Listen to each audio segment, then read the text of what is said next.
BJP తర్వాత highest సీట్లు ఆయనకే. అట్లాంటి దాన్నే పక్కన పెట్టి అన్నామలైకి ఇచ్చారు.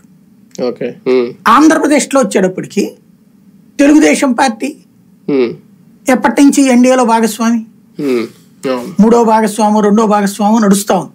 ఒకప్పుడు రెండో భాగస్వామి అనాలి, హైయెస్ట్ సీట్లు తెచ్చుకున్నటువంటి పార్టీ. తీరా చూస్తే అట్లాంటి భారతీయ జనతా పార్టీ ఆ తెలుగుదేశంతో పొత్తు వలన మనం ఇక్కడ ఆల్టర్నేటివ్ కాలేకపోతున్నాం.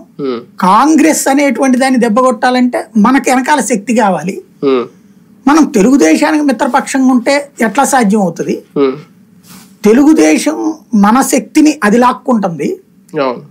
మనం ముందు కొట్టాల్సిన తెలుగుదేశాన్ని ఆ ప్లేస్ లోకి మనం వెళ్ళి కూర్చుంటే అప్పుడు మనం కాంగ్రెస్ ని కొట్టడం సులభం అని చెప్పి మొదట ఆలోచన రేకెత్తించినోడు సోమవీర్రాజు బీజేపీలో. అప్పటి నుండినే బీజేపీ ఆలోచన మారింది. దాన్ని అతను ప్రూవ్ చేసి చూపించాడు. 98లో వితౌట్ తెలుగుదేశం పొత్తు 98లో గెలిచింది బీజేపీ. 2014లో పొత్తుతో రాజమండ్రి ఎట్లా సాధ్యం అవుద్దన్నారు, కానీ సాధ్యం చేశాడు కదా అప్పుడు. అట్లాగే తాడేపల్లిగూడెం అసలు ఎక్కడ వర్కౌట్ అవుద్దన్నారు, గెలిచారు కదా.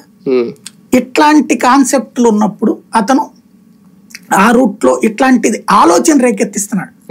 యాంటీ టీడీపీ బీజేపీ ఇండివిజువల్ ఎదుగుదల అన్నటువంటిది. అది తెలుగుదేశానికి కానీ తెలుగుదేశాన్ని ప్రేమించే వాళ్ళకి కానీ నచ్చదు.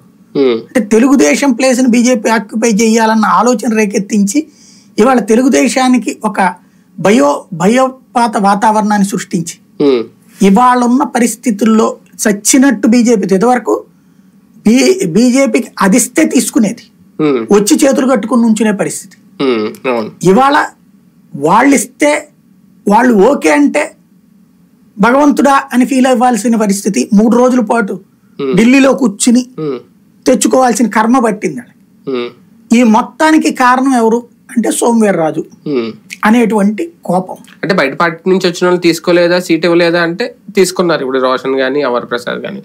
అలాగే రఘురామకృష్ణరాజు గారిని ఆయన బయట పార్టీ అయినా ఆయనకి స్థానికంగా ఇన్ఫ్లుయెన్స్ ఉంది, ఖర్చు పెట్టగలరు, గెలుస్తారని ధీమా. ఓకే గెలుస్తారు లేదా తర్వాత సంగతి. ముందు పురంధేశ్వరి గారి సోమవీర్రాజు గారు ఇద్దరు వెళ్ళి మాట్లాడి వచ్చారు కాబట్టి వీళ్ళే లిస్ట్ ఫైనల్ చేసి ఉంటారు.